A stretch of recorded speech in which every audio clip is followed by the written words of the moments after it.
I built a multi-million-dollar company from a small family business, but my father fired me and made my sister CEO. I grew up in a modest Texas suburb, the kind of place where people wear old baseball caps on weekends and head down to the local diner without worrying about the occasional oil stain on their jeans. My name is Alex Carter, and from the time I was a kid, I always felt like I was in someone else's shadow. Even though the family home was small, it seemed like there was a lot of extra space whenever my sister, Melanie, wasn't around. She was the bright star, the number one kid everybody wanted to see succeed. Meanwhile, I was more like a dim light bulb flickering in a dusty corner of the room. My dad, Richard Carter, owned a little computer shop tucked between a nail salon and a comic book store in a rundown strip mall. The sign outside flickered at night, and the window display usually featured one outdated desktop model collecting dust. Folks around town liked him, though they probably saw him as the guy who'd repair a broken laptop or replace a cracked phone screen at a decent price. He had the kind of quiet pride about his store that made him believe it would turn into a bustling business someday if he just stuck with it. But truth be told, the shop wasn't making much money, and we all knew it. Most of the family's hopes were pinned on Melanie's future, not on Dad's struggling store or on me, the son who seemed to wander through life like a spare part. Melanie was a perfect child in the eyes of everyone who mattered. She aced every subject, breezed through extracurricular activities, and got recruited into a prestigious business school in Boston. Whenever she came home on breaks, neighbors would pop in just to chat about her latest successes. They never asked much about me, so I never bothered to share details of what I was doing. Even if I did, I was sure it would never measure up to her triumphs. I knew I'd have to figure out my own way, so I didn't waste time feeling sorry for myself. From the outside looking in, it might have seemed like a standard family dynamic.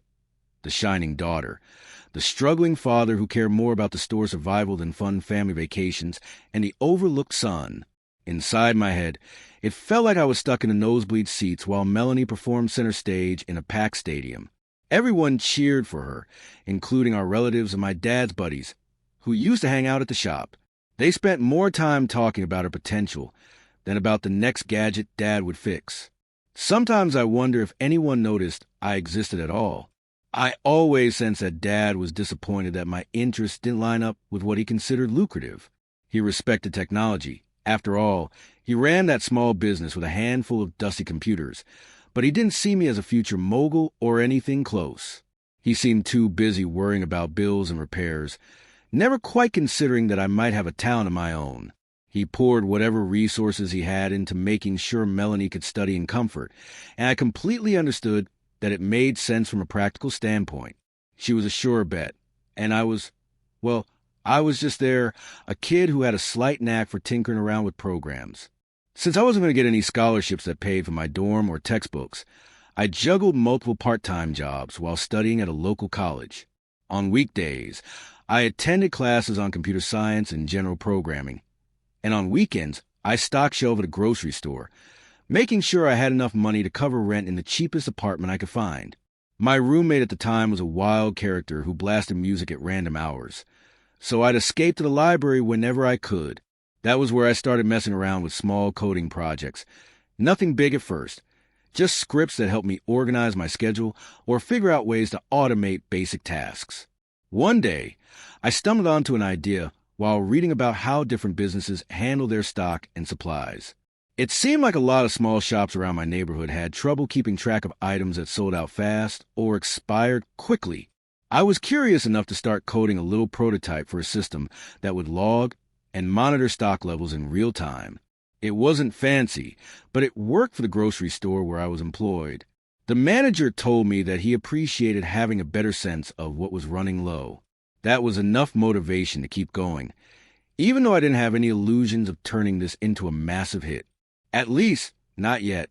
As I refined this inventory management software, I realized that other places might find it useful, too.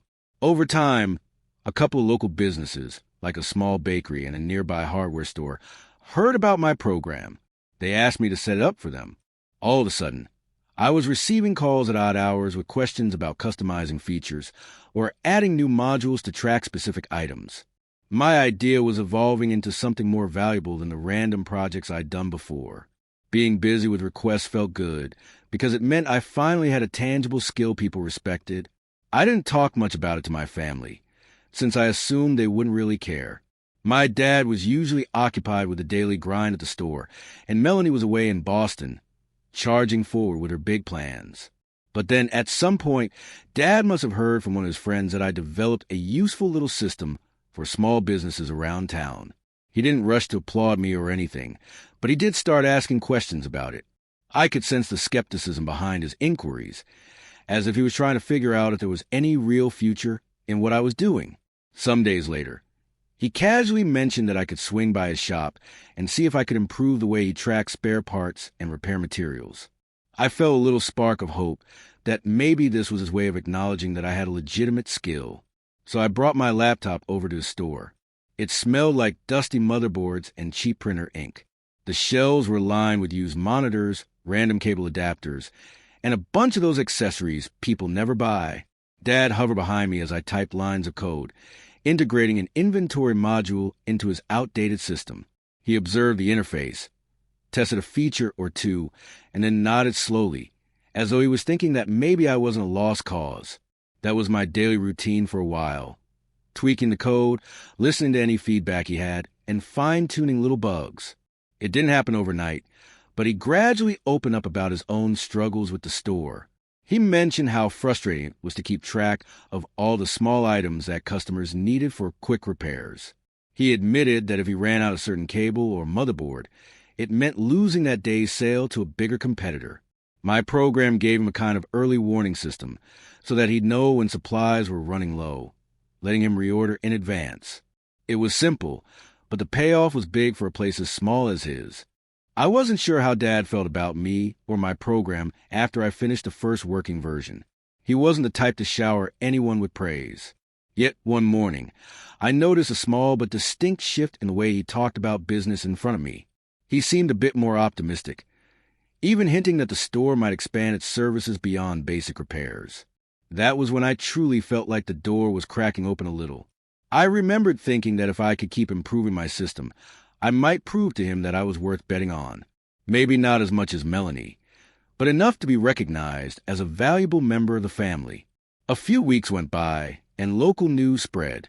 More small businesses around town discovered my inventory software, and word of mouth turned into a steady trickle of new clients. Suddenly, I was writing different versions, customizing features for a mechanic's garage, a small clothing boutique, and a local electronics wholesaler. The project started to feel like a real company, something that might break out a local bubble if I kept at it. My college workload was still demanding, but I squeezed in time for everything, fueled by the idea that I might finally make something of myself on my own terms.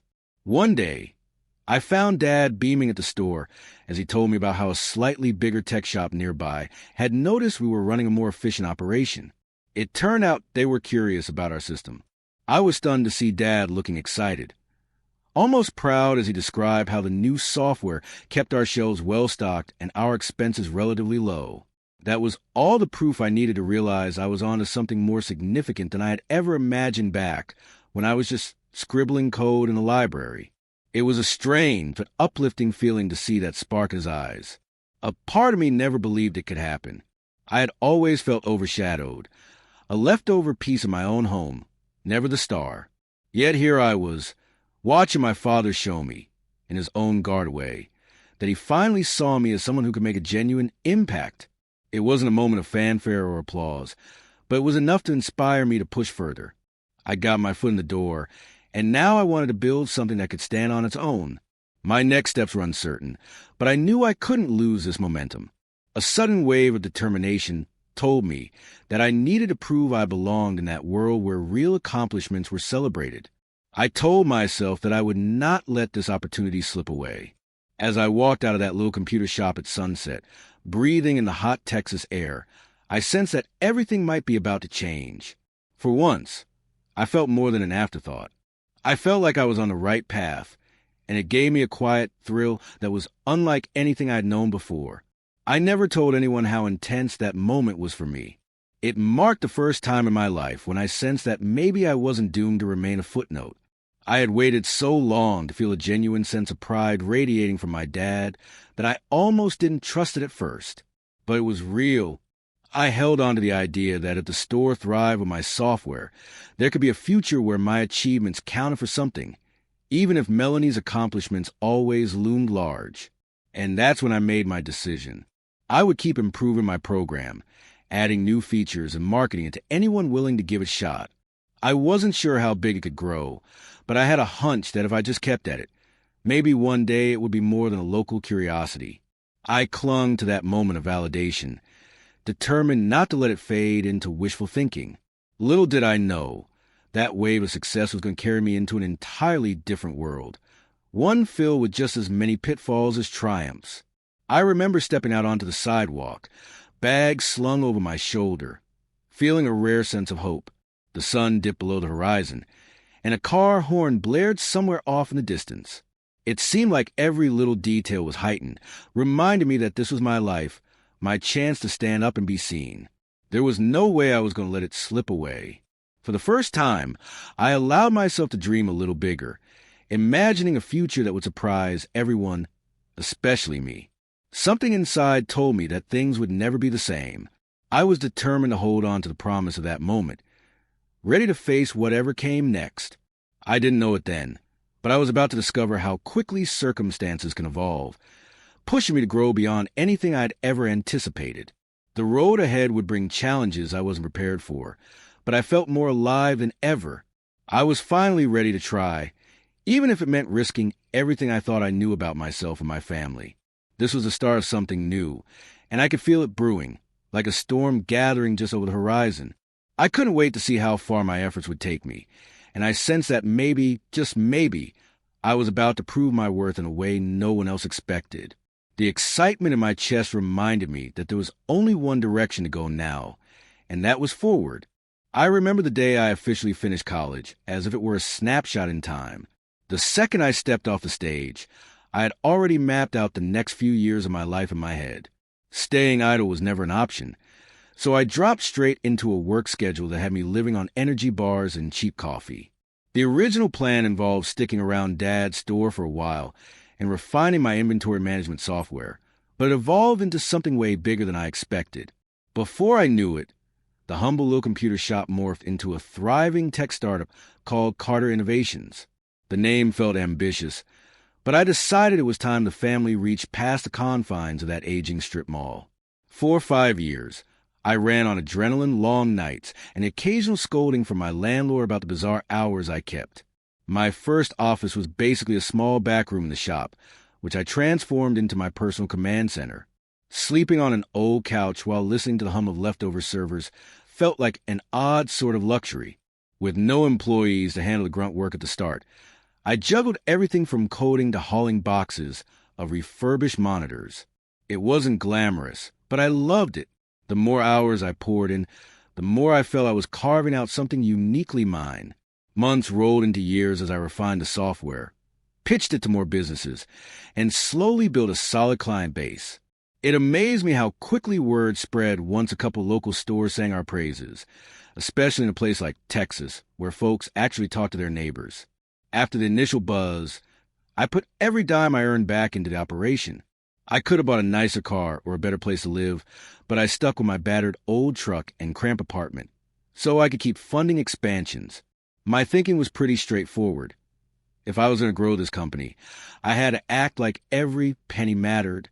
In time, I hired a few folks who were just as passionate about working weekends as I was.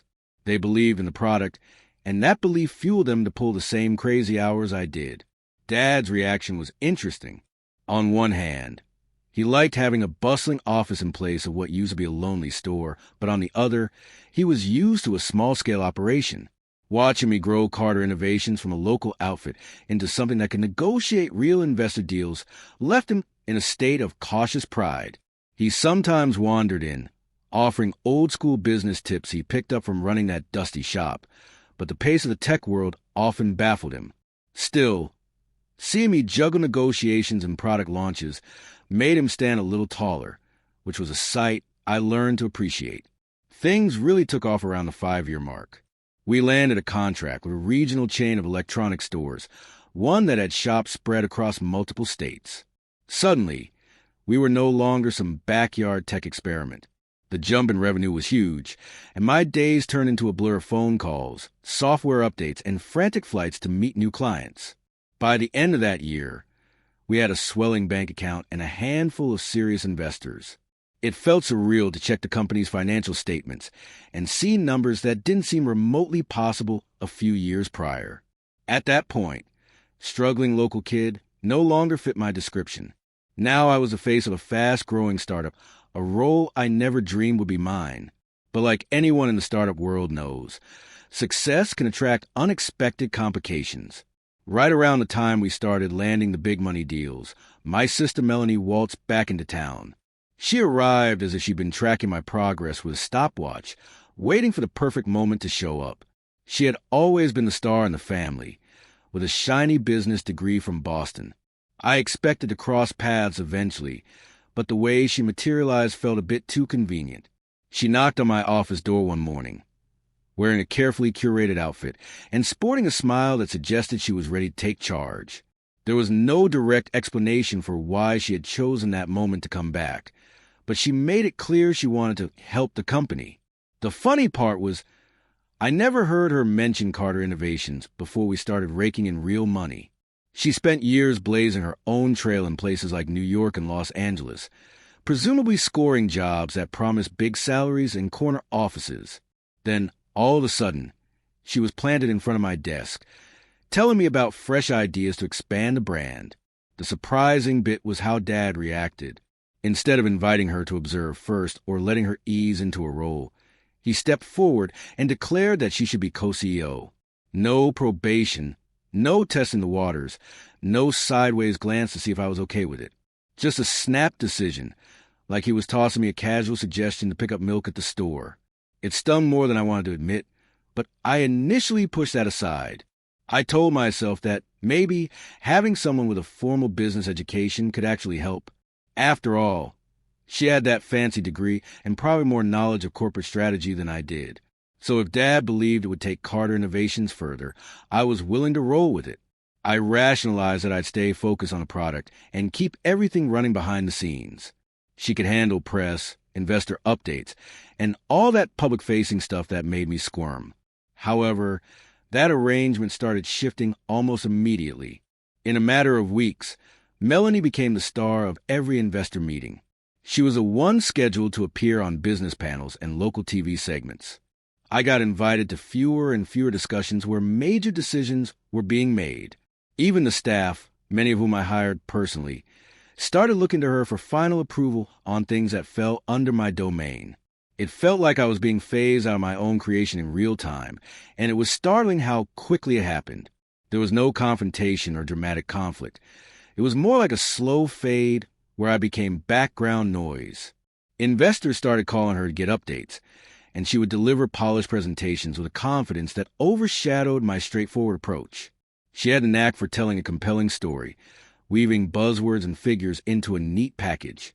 The ironic part was that all those achievements stemmed from the code and systems I had developed over countless sleepless nights, yet the spotlight landed squarely on her.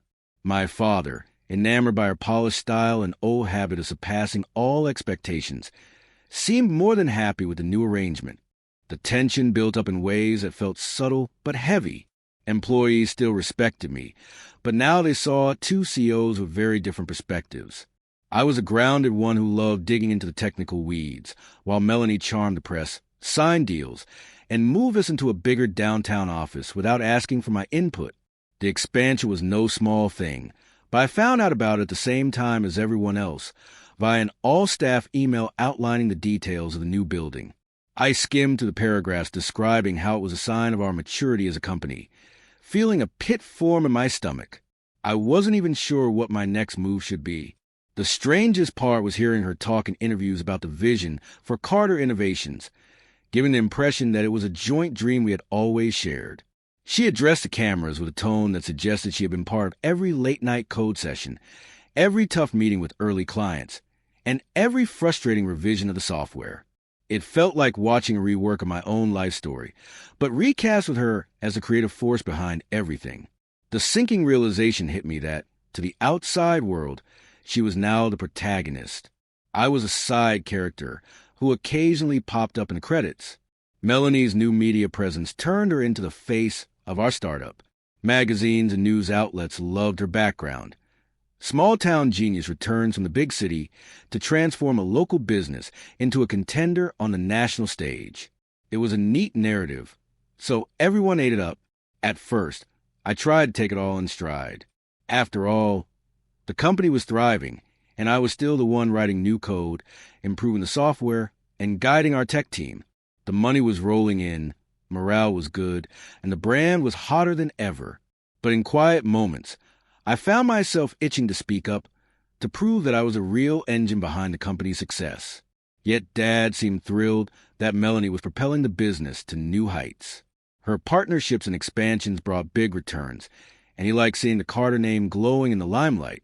With time, I realized that I couldn't ignore the creeping frustration any longer. The final straw was watching her accept an industry award on behalf of Carter Innovations.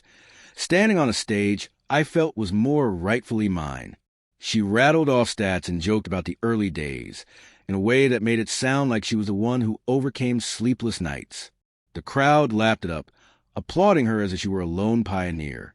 I found myself in the audience, politely clapping while a friend next to me shot me a sympathetic glance. On paper, everything looked perfect. Carter Innovations was thriving, and the Carter siblings were at the helm. But beneath that glossy surface, I felt the tension building. My pride told me to demand recognition, but I also worried about shattering the family dynamic we'd managed to maintain up to that point. If I spoke up and confronted Melanie, Dad might see it as me undermining the success she'd delivered. Investors might interpret it as instability at the top, which could ripple through the company's growth. Meanwhile, staying silent only let her keep overshadowing me. It was a balancing act I wasn't sure how long I could maintain. I tried to remind myself that I had worked too hard to lose momentum over a bruised ego. The money, the growth, the success, none of those things felt entirely mine anymore, yet I clung to hope that I'd find a way to keep my original vision intact. Part of me wondered if Melanie and I could ever really align, or my father's decision to install her as co-CEO had already sealed my fate. For the time being, I tried to keep my head down and focus on the technology, the one aspect of the company I felt I still controlled. But it was impossible to ignore the creeping sense of displacement. Where once I was the engine driving every operation, I now felt like a passenger on a bus she was steering. The jokes around the office became more frequent, like quips about how I preferred coding to boardrooms, or how Melanie was the people person while I was a lab rat. These remarks were delivered playfully, but they cut deeper than I wanted to admit. The realization that my own employees saw me as secondary stung, even if they meant no harm. Looking back, the signs are clear. I was slowly being nudged out of my own spotlight, the one I'd toiled for long before Melanie reappeared. This was a new reality, and I wasn't sure I liked it. Still, I tried to stay positive, reminding myself that maybe the success of Carter Innovations was bigger than just my pride. As long as the company kept climbing, I tried to believe that a win for her was also a win for me. Yet, deep down, I sensed that a storm was brewing. If I couldn't find a way to claim my rightful role in the company I'd built, there was no telling how far I'd be pushed aside. My greatest fear was that eventually there would be no place left for me at Carter Innovations. I had to figure out a way to regain my footing before that happened. And that was where things stood. Carter Innovations soared higher with each passing quarter. Investors sang our praises, and Melanie was hailed as a visionary. Meanwhile, I remained in the background, unsure how much longer I could pretend it didn't bother me. It was a bizarre state of limbo, and every time I thought about confronting her, I imagined the fallout, both personal and professional. Taking that risk seemed monumental, but so did allowing her to rewrite the story of Carter Innovations as though I was a minor note in the company's journey. In that uneasy space, I waited, weighing my next move, torn between pushing back and keeping the peace. Part of me hoped that my sister might finally acknowledge how crucial I was. Another part doubted that day would ever come. The world saw a dynamic sibling duo at the helm of one of the fastest-growing startups around. I saw a stage with a single spotlight shining on someone else, leaving me in the shadows I'd once fought so hard to escape. And something told me that if I didn't act soon, I'd become just another footnote in the corporate world, overshadowed yet again. I still remember the day Dad turned 60, like it was some surreal movie scene. The celebration took place in one of the priciest hotels in Austin, the kind of grand ballroom where you expect to see celebrities sipping expensive champagne. My sister Melanie orchestrated everything, from the gourmet food to the extravagant decor. She had a knack for dazzling a crowd, and this was her opportunity to show off. The guest list included high-profile investors, local business leaders, extended family, and even some folks I barely recognized but pretended to know. It felt like everyone who mattered in our industry was there, eager to watch the Carter family display its success. From the moment I walked in, I knew this evening was going to be more than just a birthday gathering. The very sight of the towering floral arrangements and ornate ice sculptures hinted that something big was about to happen. It was hard to ignore how Melanie moved through the room like a seasoned politician, nodding and smiling at each new guest who approached. I found myself drifting to the periphery, shaking hands and making small talk with acquaintances, many of whom only recognized me from old press releases or occasional mentions in the local business journal. Seeing my father at the center of it all reminded me of how far we'd come from that dusty little computer shop, but also highlighted the distance growing between me and the rest of the family. Dad looked happy. He wore a suit that, in any other context, would seem out of place, but tonight it matched the opulence of the venue.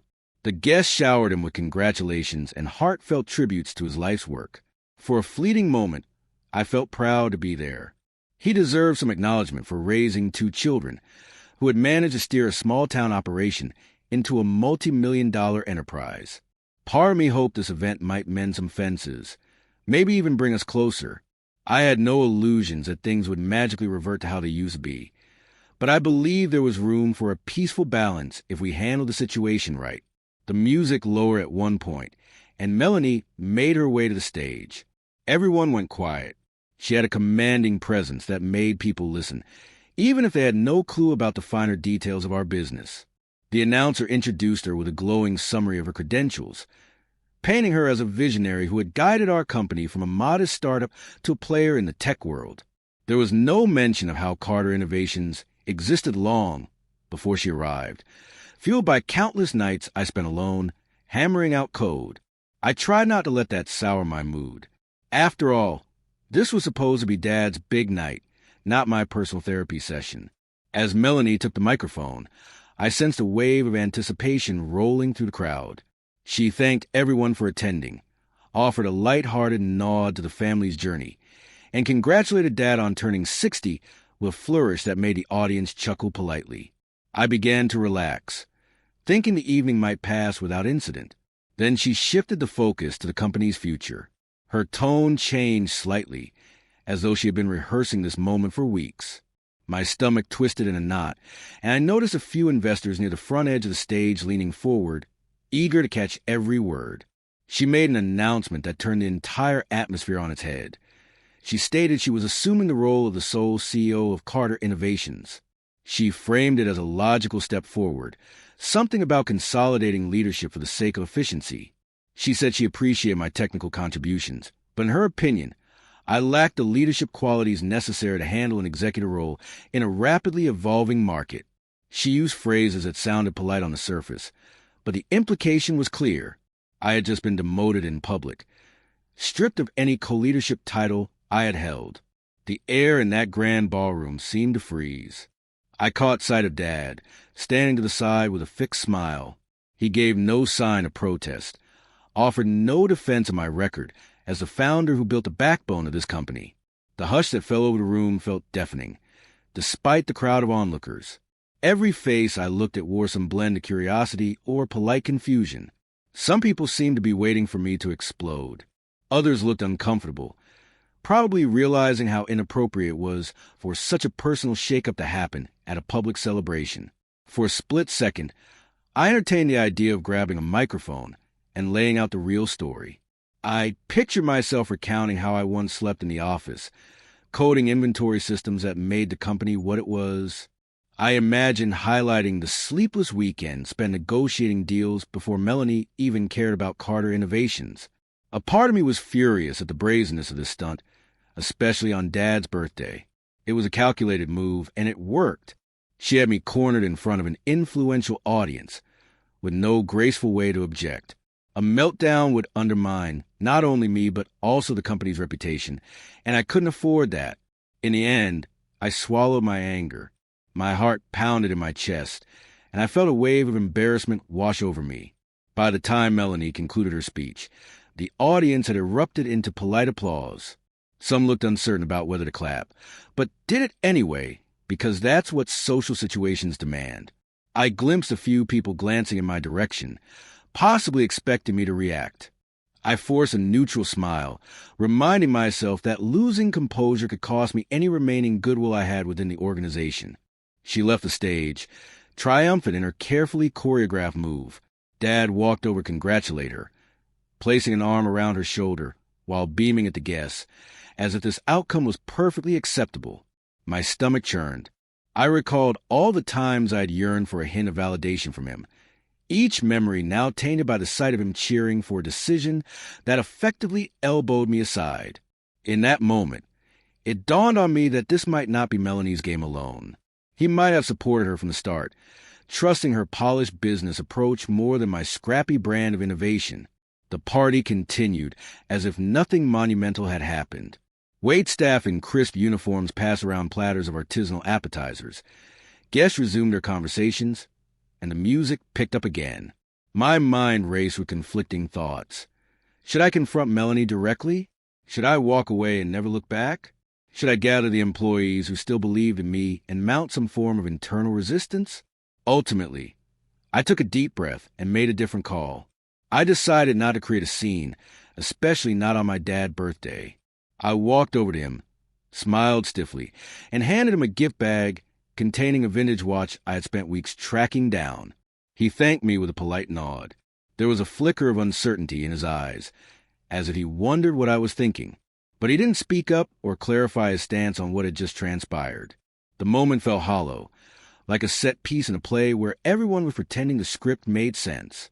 I offered a simple congratulation for reaching 60 years, and left before anyone could stop me. I made sure not to storm out or draw attention, choosing instead to slip away quietly. My steps echoed through the hallway as I headed for the parking lot, passing clusters of guests engrossed in conversation. None of them looked my way.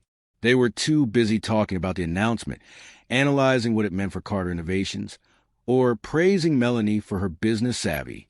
I felt like a footnote in a story I had created, an unnamed contributor overshadowed by a more glamorous lead. Once outside, I lingered in the warm Texas night for a moment.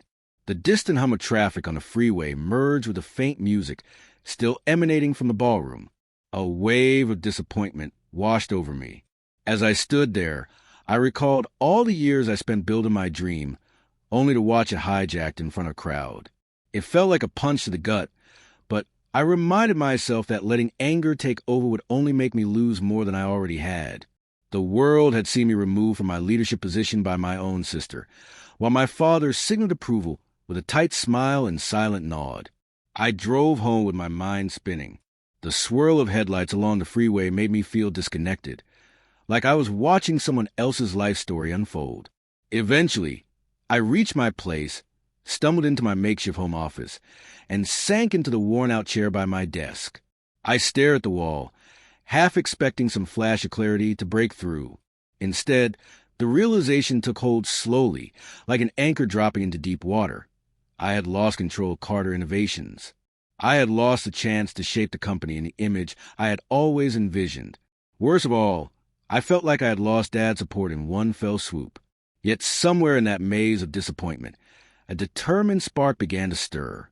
I couldn't ignore the fact that without my technical expertise, Carter Innovations couldn't sustain the innovation that had propelled it this far. Melanie might be a charismatic leader, but the core product still ran on the systems I had engineered. Investors might appreciate her polished persona, but they also needed the engine that drove our growth. That engine was me, and if I allowed myself to wallow in defeat, I'd be handing over the final piece of leverage I still possessed. I realized that I was down but not out. The night felt like a turning point, the kind of moment that compels a person to decide whether they will retreat or push forward. I had every reason to walk away in disgust, but a part of me refused to let go. It wasn't just about the money or the title. It was about the principle of reclaiming the position I had earned through years of hard work. If I needed a reason to fight, Melanie had just given me the perfect one. I sat there in my darkened office, illuminated only by the faint glow of my computer screen, and began formulating a plan. I jotted a few notes, focusing on ways I could assert my influence on the product and keep an upper hand in future updates. Melanie might have the boardroom's ear, but I still understood the technical foundation better than anyone else. I also knew that, despite his silence, Dad might still be reachable in some small capacity if I approached things the right way. I tried to maintain hope, telling myself that this was just one more obstacle to overcome. The finality of that evening settled over me, yet I refused to sink into despair. I took a breath, cleared my thoughts, and reminded myself that resilience was the only card I had left to play. If Melanie and Dad were determined to sideline me, I would meet them head-on. They might have the spotlight at the glitzy parties, but I had spent too many years in the trenches to let them rewrite the future of Carter Innovations without me. I wasn't ready to concede. I would find a way to reclaim my place, or I'd go down swinging. One thing was certain. The fight was far from over. It was about 3 a.m. when I fired up my laptop and began drafting messages that would change the entire trajectory of Carter Innovations. My makeshift home office looked like a mini war room, scattered with half-empty coffee cups and scribbled notes pinned to the walls. Instead of feeling exhausted, I was riding a late-night surge of energy fueled by frustration, adrenaline, and a bit of satisfaction at finally having a plan. There was no turning back. I had spent the previous hours sorting through legal documents, double-checking shared distributions, and confirming the status of the software rights. By the time the clock ticked past midnight, I was armed with everything I needed to launch a counteroffensive. I began by sending a carefully worded letter to all the major clients who depended on the technology one had originally built. Many of them had joined Carter Innovations back when it was a tiny outfit with a clunky website and a couple of local business deals. Over the years, I had personally guided them through each new software release and update. Deep down, I believed most of them would stand by me if I could explain the real nature of my arrangement with Carter Innovations. In the email, I outlined the specifics of who truly owned the core software they used every day. No sensational claims, just factual statements and documentation attached for reference. By the time I hit send, my fingers trembled slightly, but I also felt a surge of relief that the truth was finally out there. Next, I drafted an internal memo to the key employees I trusted, especially the development team that had been with me through countless sleepless nights. Many of them had accepted job offers not because of my sister's slick presentations, but because they believe in the software's potential and my ability to guide them through each complicated step of building it. I laid out the same facts for them. The code base that drove 80% of the company's revenue was never fully transferred to Carter Innovations. I had established a separate legal entity years ago, back when the entire project was in its infancy. At the time, I thought it was a sensible move to safeguard my intellectual property, in case things ever went sideways. My father, busy with daily operations at the shop, had never bothered to delve deep into the corporate structure. My sister, who arrived later, never paid enough attention to those fine print details either. Now, ironically, those details were my lifeline. I recalled how, about 2 years into the company's growth, my father had needed a little extra cash for an office expansion and a shortfall in inventory. I was the only one ready to cover that gap at the time. In return, he gave me 6% of his shares in a private transaction, treating it like a casual family arrangement. He probably assumed we'd always be in sync, so he didn't think twice about the implications. It turned out I already had 45% from my original investment stake. That small 6% gave me the majority share, 51%. Nobody outside the immediate family had taken the time to recalculate those numbers in the years since. My father, trusted me to keep the company afloat, barely glanced at the paperwork he signed. Melanie was busy climbing corporate ladders elsewhere, so she never noticed a shift in ownership either. As I hit send on those final messages, the outlines of my plan began to feel real. The chain reaction would be set in motion by sunrise. Key clients would understand that Carter Innovations no longer had the legal right to license the software if I chose to revoke it. Employees who reported directly to me in my separate entity would have clarity on their positions and job security. For the first time since Melanie's power play, I sensed the ground shifting back in my favor. No loud declarations, no dramatic press conferences, just a quiet unveiling of facts that had been there all along. When the sun crept over the horizon, I found myself getting ready for what I suspected would be a tense day at the office.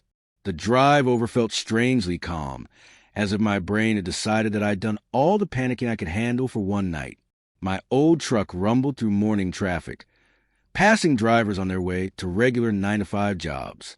I felt a pang of nostalgia for a time when my biggest worry was finishing a coding project on time, long before things spiraled into this power struggle.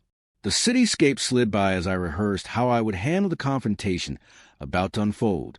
Stepping into the lobby of our sleek downtown headquarters, I sensed the usual bustle of employees lining up at the coffee station, exchanging weekend stories, and getting ready for the day's tasks. A few folks shot me curious looks as I walked toward the elevator. They might have already seen my email, or they might have simply detected an odd energy in the air. Once I reached the executive floor, I headed straight to the boardroom without greeting anyone. That little pang of anxiety in my chest reminded me I had to stand firm in whatever happened next. Melanie and Dad were already there, flipping through some papers and wearing matching expressions of annoyance. They must have been expecting me to either bow out or show up ready for a confrontation, but they looked oddly unprepared when I calmly took a seat and placed a folder of documents on the table. For a few seconds, there was an uncomfortable silence. If I had to guess, they were trying to read my expression, hunting for any trace of hesitation. I wasn't about to give them the satisfaction. From the corner of my eye, I noticed Dad's face shift when he saw the folder labeled with the entity I had founded years ago.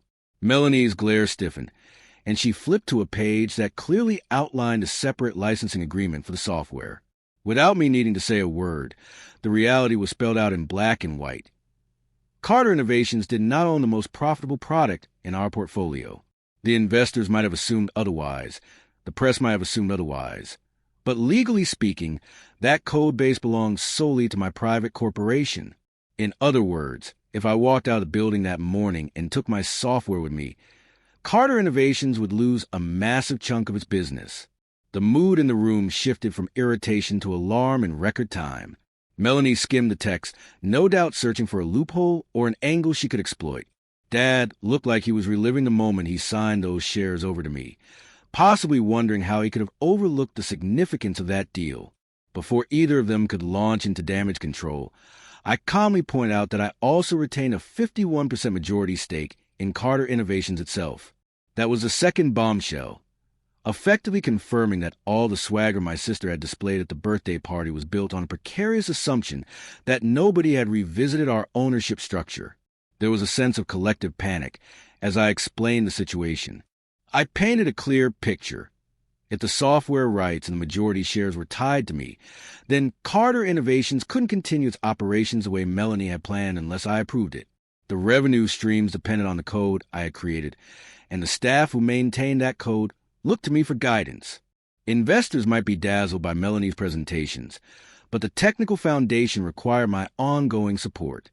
It was hard not to feel a jolt of satisfaction watching Melanie, and Dad realized how vulnerable their position was. I recalled every late-night coding session, every call with clients, every glitch I had personally fixed over the years. Those memories fueled my confidence as I delivered the final piece of news. They would have to accept one of two options. The first was that I would walk away, taking my software and my ownership shares with me. The company would essentially become an empty shell, without the product that fueled its success. The second option was more dramatic, but offered Carter Innovations a chance to survive. Melanie and Dad could step down, leaving me with full control to run the company as I saw fit. The ultimatum hung in the air like a thundercloud. I didn't raise my voice or lean forward aggressively, because I didn't need to. The facts were all in front of them, laid out in a matter-of-fact way that left no room for negotiation.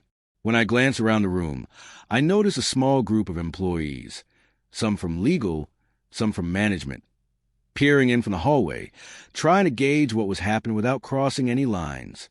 They looked rattled, which was understandable.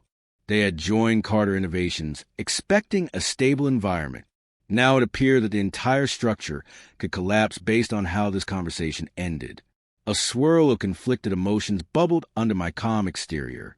Part of me felt relief at finally standing up for myself. Another part felt sadness that things had reached such a hostile point with my father and sister. This was never my dream scenario. I had always hoped to build a collaborative family business, one that took advantage of everyone's strengths. But there was no getting around the fact that I had been publicly humiliated and my contribution had been systematically downplayed. This was the only way to reclaim what was rightfully mine. There were no theatrics, no grand speeches, just the cold, hard facts. They could either release the reins or watch the company crumble within weeks. After everything that had happened, I felt oddly detached, like I was observing the scene from a distance. The tension in the room reached a new peak, and for once, Melanie didn't have a snappy response. Even Dad, who usually tried to find a middle ground, seemed lost for words. I had to stifle a wry grin as I pictured the frantic phone, calls they would soon be making to lawyers and accountants, desperately searching for a way around the paperwork. The truth was that I had done my homework. I knew the documentation was airtight. My father's grin at his birthday party, when Melanie declared herself the sole CEO, flashed in my mind. That moment had pushed me to make my move. Now, they could face the consequences of underestimating me and failing to account for how deeply I had anchored my role within the company's foundation. Nothing was decided yet, but the power dynamics had flipped in an instant. One of two outcomes would emerge from this showdown. Either I would walk away with my intellectual property and majority stake, or they would concede the leadership of Carter Innovations back to me. Either way, the days of me being sidelined and treated like a throwaway tech guy were over. The final call was in my hands, and I felt a swell of resolve as I braced for fallout. It wasn't revenge for revenge's sake. It was the only method to protect what I had spent years of my life creating. I glanced at the clock on the boardroom wall and realized the entire exchange had unfolded in under an hour, but it felt like the turning point of a lifetime. I closed the folder, gathered my things, and prepared to leave him with the reality I had laid out. In that moment, I understood one fundamental truth. No matter how smoothly someone might talk, or how convincingly they might command a room, the real power rests with the person who knows where the heart of the business lies. In this case, that was me, and I finally had the leverage to prove it. By the time the boardroom meeting ended, I felt the weight of years of unspoken tension lift off my shoulders, replaced by a mixture of triumph and uneasy calm. The writing was on the wall for Melanie and my father. Either step aside or watch Carter Innovations collapse. Nobody said much as I left, but their faces spoke volumes. They had gone from wielding all the influence in the company to scrambling for some semblance of control. I returned to my desk that day knowing I'd changed the course of my own life, yet there was an odd emptiness hovering at the edges of my victory. Within a week, my sister and my father removed themselves from daily operations. The official line was that Melanie had chosen to pursue new opportunities, and Dad, who had just turned 60, decided to retire. Most people in the company knew something had gone down behind closed doors, but the everyday hustle moved so fast that only a handful of employees paid much attention to gossip. For all practical purposes, I was now the head of Carter Innovations in every sense. Majority shareholder, sole owner of the main software, and the final decision-maker on corporate strategy. Dad kept a minority stake, but it came with no voting rights, so he was effectively sidelined. Melanie's name vanished from the leadership page on our website, replaced by a brief note thanking her for her contributions. That was more courtesy than she had shown me when she seized the CEO title at Dad's birthday party. Despite my outward confidence, the aftermath felt complicated. I came into the office one afternoon and found that Dad had emptied his corner, the one he'd occupied for decades. The stale smell of his old cologne lingered in the carpet, and the walls were bare except for faded spots where family photos once hung. The silence hit me harder than I expected. Sure, I've been fighting for respect, but watching the old guard vanish overnight felt strange. Even if he hadn't always had my back, he was still my father, and Carter Innovations had started out as a small store. Now he was gone, leaving behind only the husk of a memory that was equal parts pride and regret. A few days later, Mom, Diana, turned up at my door unannounced. She was the kind of person who liked to keep the peace and often stayed on the sidelines during family disputes. Seeing her standing on my doorstep, holding a plate of homemade cookies, brought a flood of childhood memories rushing in. She didn't lecture me, but I could sense her sadness about how everything had unraveled. It hurt to realize that I'd effectively ripped the family apart to secure my place in a company I loved. She didn't have to say anything for me to understand her disappointment. Still, there was a quiet acceptance in her expression. She acknowledged that I'd done what needed to be done, and that sometimes protecting what you built comes at a heavy cost. That evening, we sat together in my living room.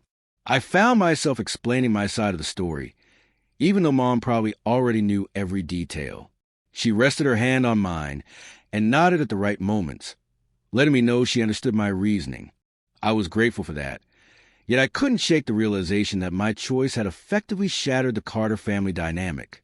Melanie and Dad might never see me the same way again. Mom seemed caught between wanting to mend bridges and recognizing that certain lines had been crossed. When she eventually left, the house felt emptier than before. In the following weeks, I buried myself in work to keep from dwelling on family drama. The guilt and relief formed a strange cocktail in my mind. I was proud of claiming what was rightfully mine, but the personal fallout gnawed at me in quieter moments. Each day, I reminded myself that if I hadn't acted, I would have been pushed out entirely. Hard as it was to take charge, it was better than letting my own creation slip away. Sure, people whisper about the abrupt shift in leadership, but our biggest client stuck with us, and a large chunk of the engineering team was on my side. The knowledge that Carter Innovations could finally operate without meddling or flashy PR stunts calmed my nerves. Once the dust settled, I set out to make changes that aligned with my original vision. I bolstered our research and development budget, hired fresh talent, and launched new product lines that capitalized on our core software. The pace of innovation skyrocketed. Clients appreciated the renewed focus on what worked, solid technology backed by a support team that understood their needs. My newly minted executives turned out to be people who valued substance over style, a welcome departure from the pageantry that had once defined our leadership. About a year later, the numbers spoke louder than any press release could. We had tripled our annual profits, expanded into new markets, and created a few groundbreaking features that set the industry buzzing. The team thrived on the momentum, and our once quiet office now bustled with energy. One day, I looked around at the rows of developers and product managers bringing fresh ideas to life, and I realized that Carter Innovations had become everything I had dreamed it could be: dynamic, forward-thinking, and fearless. Around that time, I received a formal invitation from the business school, where Melanie had earned her degrees. The administration wanted me to speak at their graduation ceremony. The topic they suggested was the power of underestimated people. My first instinct was to laugh at the irony. Would Melanie be in the audience, rolling her eyes? Would she still be telling herself that I was merely a tech guy? Despite the oddity of it all, I decided to accept. Maybe I wanted to prove a point, or maybe I just wanted to show that sometimes the unassuming kid from Texas can stand at the podium and deliver a message that resonates. A few weeks later, I found myself on stage in front of fresh-faced graduates who were about to enter a business world full of hidden minefields and towering opportunities. I talked about adversity, about the feeling of being overshadowed, and how important it is to hold onto your convictions even when others doubt you. I avoided cheap motivational cliches. Instead, I shared the rougher edges of my story: the lost sleep, the backstabbing, and the eventual realization that nobody else will protect your dreams if you don't do it yourself. The crowd listened with rapt attention, nodding here and there in that way people do when something strikes a chord. Afterward, as I walked off stage, I spotted a few familiar faces in the faculty section. Some recognized me from newspaper articles featuring Carter Innovation's recent success. I wondered if Melanie had ever told them her side of the story. But I shrugged off the thought, reminding myself that none of that mattered anymore. This was my moment, not hers. The best revenge was never about tearing somebody down. It was about rising so high that the people who try to stifle you end up questioning their choices. I might have lost some measure of family unity, but I gained self-respect and a thriving company. If my father and sister ever wanted to make amends, they'd know where to find me. Until then, I'd keep pressing forward. As I left the auditorium, greeting well-wishers and exchanging handshakes, I felt a surge of gratitude for the journey that had led me there, for the triumphs and the heartbreak that had shaped me into the person I was becoming. The experience taught me one simple truth. Success is sweeter when it's forged by your own vision and resilience, especially when everyone else once thought you were just a footnote in someone else's story.